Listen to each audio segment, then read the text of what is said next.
Welcome, everyone. Welcome to another Coaching to Flourish podcast Q&A session. I am your host, John. We're here with Raj. Welcome. Happy Tuesday. Happy May, everybody. Happy May.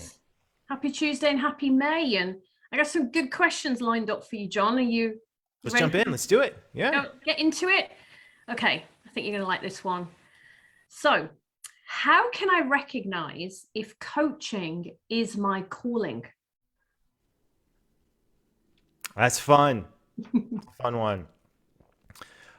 I think, okay, so two things. One is I think that coaching skills and coaching training in general is basic human life useful training.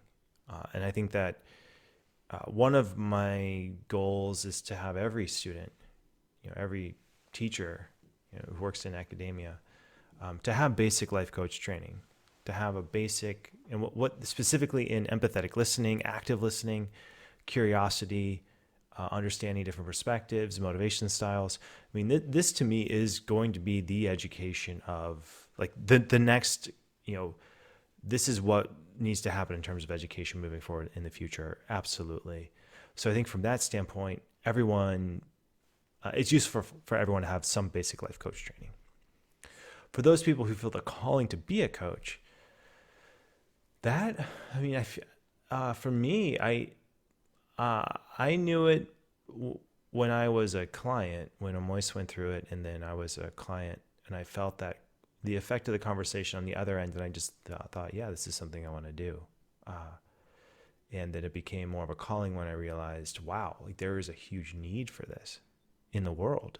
And there's an opportunity here as coaches to really change the world. Like our ability to connect with clients one-on-one and feel what it feels like for clients to become more alive and authentic and take these action steps and really move forward in this way.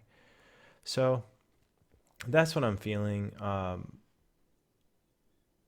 that'd be my response. Is it when I think as it's a calling when you get into the experience of it, and really quickly if this is for you or not. But I first would get coaching sessions.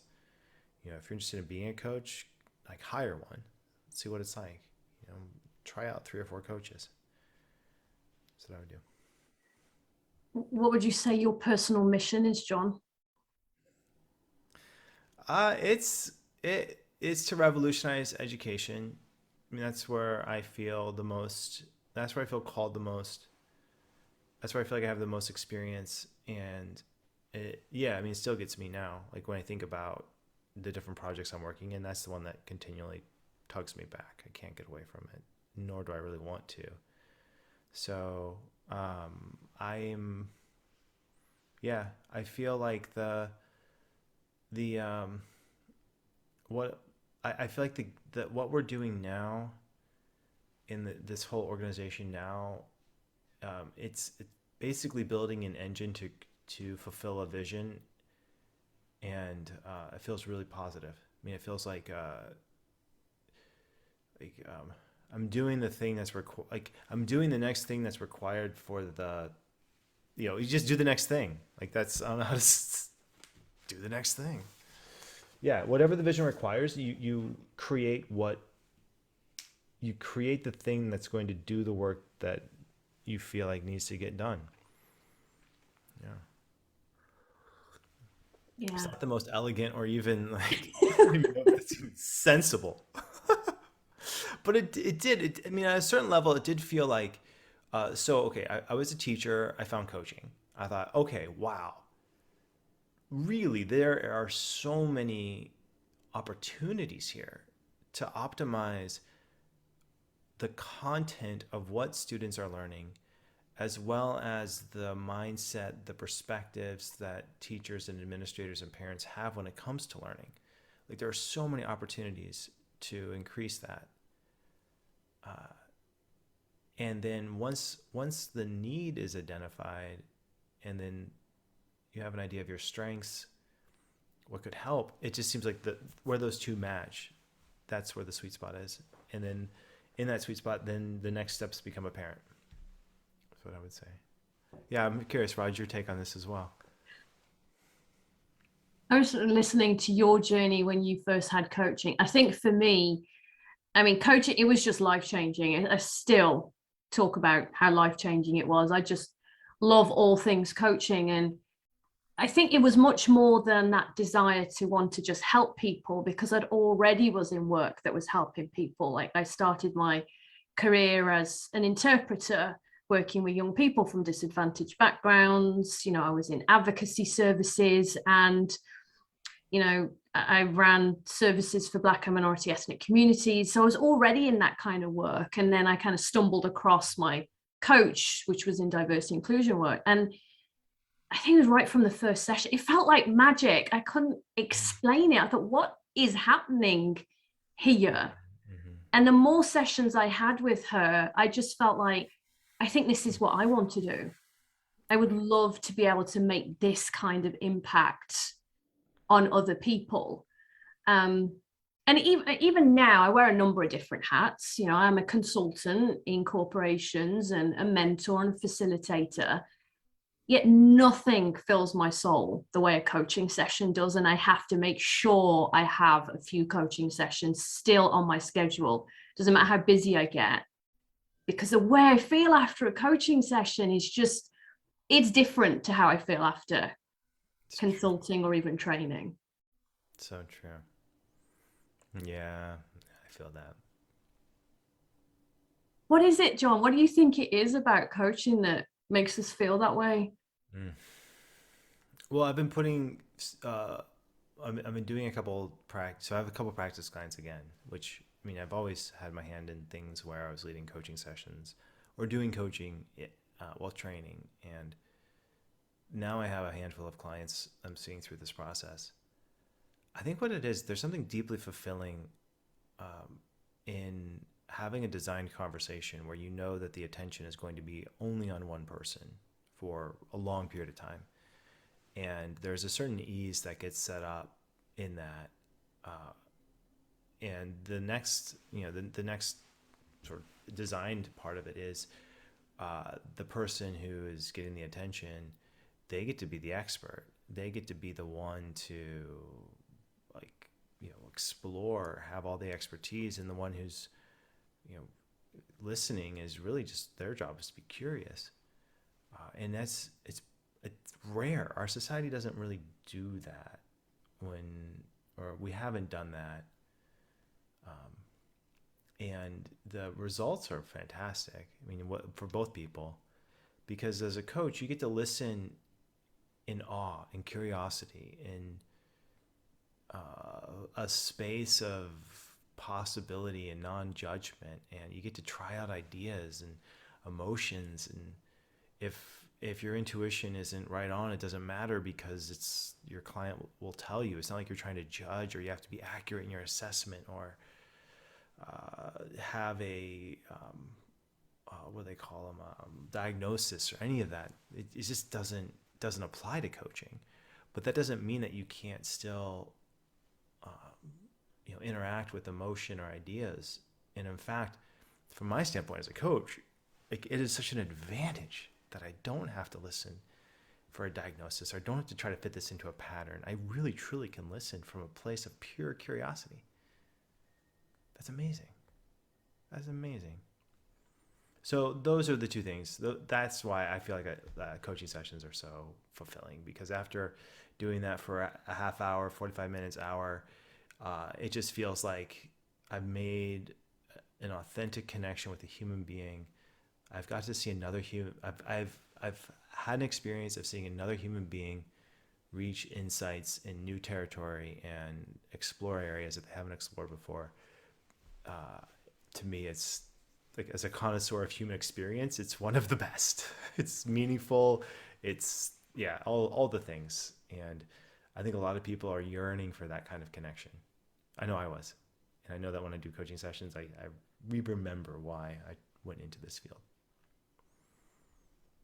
Yeah. Actually feels for me lighter and easier. I'll never forget in the 2.0 when you were teaching us in that classroom. And I remember us exploring about detaching from the outcome and just releasing that and just being curious. And actually, when you're in that space, like for me, as a leader, you know, you've got your own business and you're facilitating and you're talking, there always seems a bit of that responsibility on your shoulders. But when you're just curious in a coaching session and you trust the process and trust the client, it's just, I'm like, wow, I've forgotten how light this can be when you're just in it. It's funny, we're working with a couple consultants in different areas of the business, and mostly around setting different things up. And I'm wanting them to take a coaching approach. I'm like, just come on, do it, do the thing. And then I realize, oh, like this is a different ball. This is consulting, not. And so I can see the benefits of both. I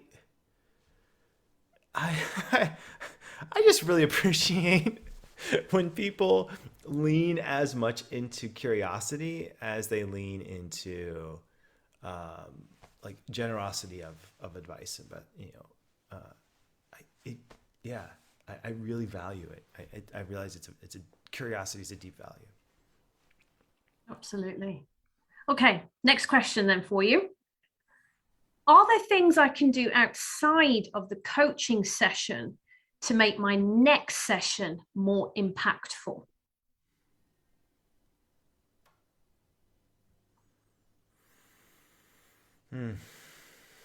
I think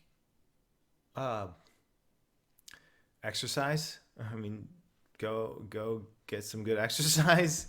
Get good hydration. I think as a coach, having yourself in physical shape for your session is underrated. I think it's one of the things that I when I was at my best as a coach, taking care of my own world was a thing. I think going over leafing through the textbook, looking at questions. I think sometimes coaches can get into a rut where they get their sessions might feel like they're falling into a certain pattern, or it feels like a certain thing. I know mine sometimes do too, and I realize I ask similar questions, which is, I mean, part of my brand and what I do. Some of it's conscious choice, but sometimes I'll leaf through the book and go, oh, okay, let me try that one, or that might be an interesting idea. More around keeping the scaffold of your curiosity fresh, like just like a freshening up of curiosity. That might be useful. I've done that in the past. I've seen a lot of coaches do that. I think what you want to avoid though is to feel like you're reading these questions and then you are planning on them and it feels scripted or forced. That's the downside to that approach, but yeah, it's that kind of balance, isn't it, between over preparing and why are you over preparing? Is there that fear of your value add? Yet the other side of that is keeping yourself current and that learning. And I was in a group mentor class this morning and somebody beautifully used future pacing model. And I was like, great, borrowed insight. I haven't used future pacing in a while. So it was really good to have that trigger. And I think it's really important for me. And I would say, for other coaches is to just revisit the textbook or learning or, I think you always have a yearning for learning when you're a coach as well. What is another class I might do? What might I read to stay current? I mean, for some of it for me is also staying current in like the leadership niche that I'm in, not to the point where I feel that I need to know it all to advise or be an expert, but is useful to know what's happening, I think, in the industry and keeping current and up to date. So there's those learning pieces.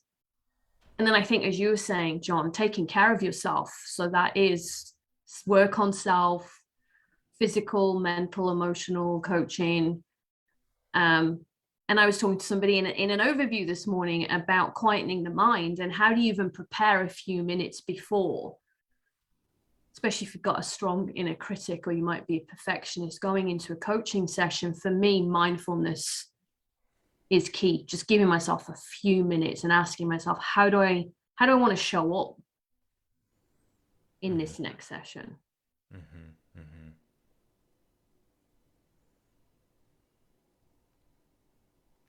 Yeah, I had one of my first coaches. She had a routine that she would do before coaching sessions. Like she had a certain song she would listen to. She had, like almost like a ritual of like a morning routine.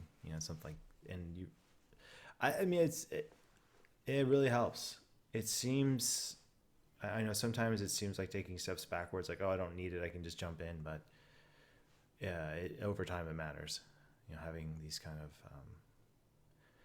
reading a book, getting inspired. Uh, I've been doing it. I've been doing my morning routines more lately, the last couple of weeks especially, and I just like it. It makes a difference. It really does. Mm-hmm. What kind of things do you do, John? It's been reading the books. It's mostly if I get in there and read something, read a study. If I, yeah, I have to read something someone else wrote in the morning time and start there before I check anything else. It really helps. And I've been more disciplined on that. And it's also, you know, outdoor sports season coming up. So it's good stuff. All right. Next question then. Mm-hmm. What is the most powerful question you've ever been asked? Hmm.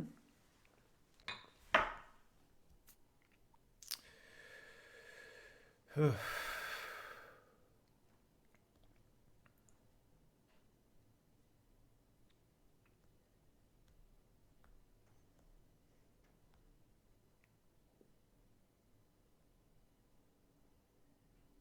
don't know.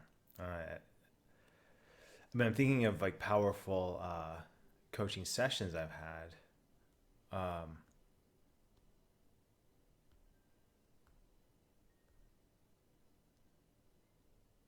What's the most powerful question I've ever been asked? That's a great question. There's one experience in particular I had when it was in a leadership program. It was Laura Whitworth. She was the leader, and she's one of the people who's instrumental in crafting the ICF, and really fierce. And I had a homework assignment that I was supposed to do, and I didn't do it. And I had a coaching session with her, and she kicked my butt, like really just. And looking back, I don't know. I don't feel regret for it, but I do wish I had prepared something differently. I think I could have got more out of the time had I know why I didn't, and why I didn't do the homework assignment. Um, and I'm at peace with that part. The thing that she asked was more like what was around. Okay, so when are you really going to step up and step into this? Like what are we waiting for here? Like, and it was one of those moments where I realized, all right, if I'm serious about this, if I gotta at some point in time, I just got to go do it. And that was really impactful. It was both who it was, the context, all of it.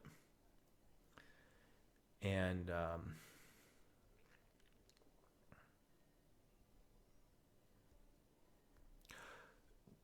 the crux of it is this play between most people who come to coaching, myself included, they usually have another career beforehand, or there's something else they have going, and they're jumping from that to the next, and there's that leap of faith in between. And yet there's also a yearning, like there's a yearning for more. There's a yearning for a deeper connection, a knowing like, yeah, there's a deeper connection here. I can make this connection, but then there's all of the logistics. Well, how am I going to make money? How am I going to really pivot this career successfully? What if it doesn't work out? Like there's a lot of fear that comes up too, and I was in that's the space I was in, essentially. And it was these conversations where I decided, okay, it's time for me to jump full time into this, which was, at the time we had no money. I had a $10,000 401k I cashed out. I got a lecture from the banker. Like, we were just young, in love. We had a 1-year-old. I mean, looking at all of it, like, it just was, what are we doing? Like, and then, and this is the spring of 2008, all these things. So it's, I have compassion for people in that space, but it's also, and I was there too.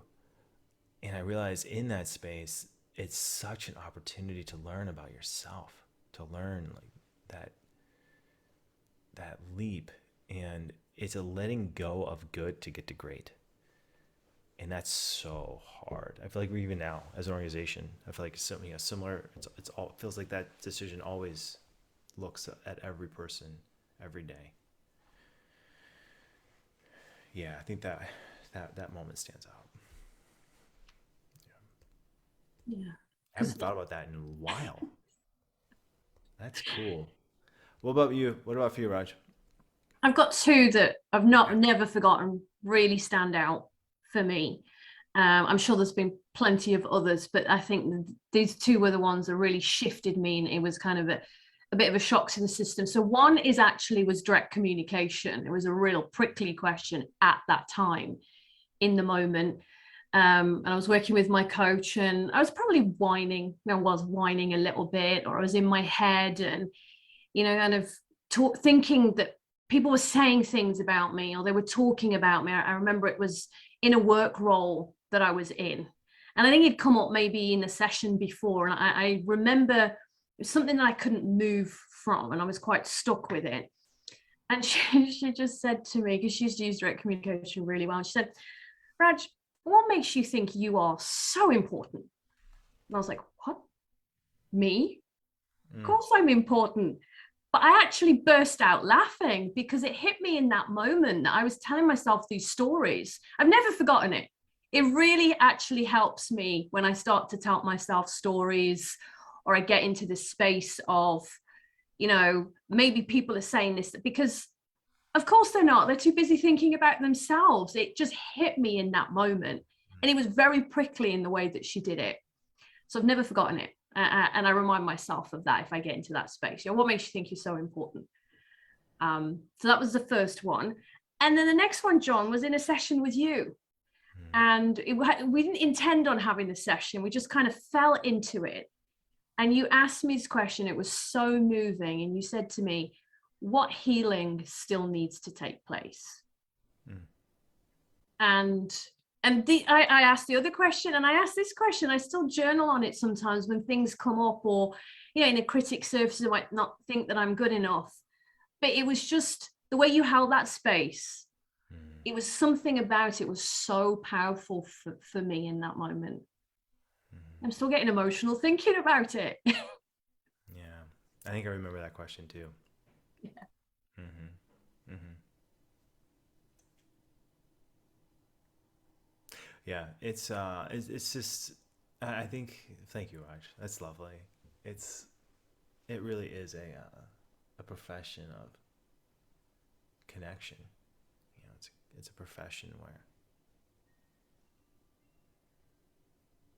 coolest thing, coolest thing. I remember getting into coaching and realizing, wow, like, we really truly are professional listeners. And yet, for the last, I don't know how many decades, centuries, who knows, human beings have really prized speaking over listening. And yet here's a profession that says, no, it's listening.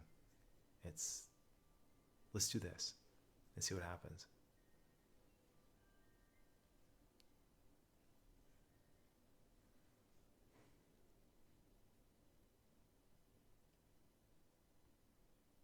Yeah, I feel it. The world,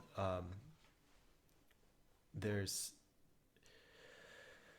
a beauty in having a profession that feels like you are connecting with other people in an authentic, non-judgmental, curious, open way, that once you experience both sides of it as a coach and a client, I think there's a profundity to it. There's natural awe that gets generated. But it's striking to me how when I don't have a coaching session for a couple of weeks, or even I'm like doing admin stuff or working on a website or whatever stuff, like how that falls away. And then I have to get into another coaching session or have my coaching session myself and realize, oh my goodness, this is mind blowing. And then the mind blowing thing happens again, like that range of how quickly I can forget how that works.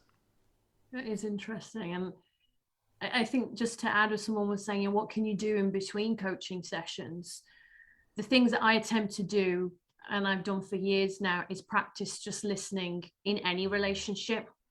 So not to be in coach mode and start throwing, I'm sure people don't want me to be a coach all the time. Just listening to people.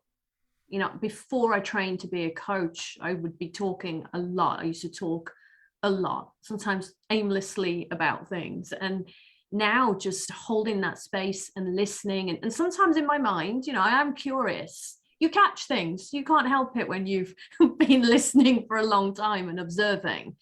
Yet I also know it's not my role in that space. I'm not that person's coach. I am just there to listen. But that really helped me heighten my listening in coaching as well. Just listening to people, friendships, my husband, my sister, everywhere. Yeah, See you on your can't help hands. but hear things.